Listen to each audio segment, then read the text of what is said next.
हकीस इंसान खूबसूरत शायर जानी जिगर बस करा भरपूर तालियां सोने निगे बीबे भी जनाबे इफ्तिखार फलकीता फरीदाबाद। सोचिया सी एक नज़म लिखांगा, एक नज़म लिखांगा, नज़म एक तेरे वर्गी नवी नकोर अनछुत ख्यालां दा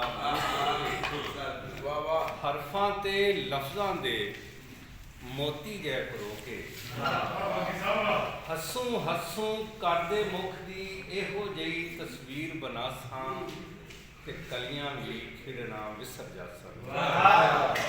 हसूं हसूं करदे मुख दी एहो जही तस्वीर बनासां कि कलियां भी खिड़ना विसर जासन। विच किताब बचा देवांगा तेरे पिंडे दी खुशबोई, पर अफसोस कि मैथों पहले लीकन हारां ते लख्यारां अखर सारे वरत लाए ने। मैथों पहले लीकन हारां ते लख्यारां अखर सारे वरत लाए ने। रह नहीं दिता कोई लफ्ज नहीं होया, नवे ते नहीं ना रह गए जेड़े वल्ले लोकां वल छड्डे ने विच किताबां गज़लां गीतां ते रुबाइयां अंदर वरते होए बह ते तरबह अखर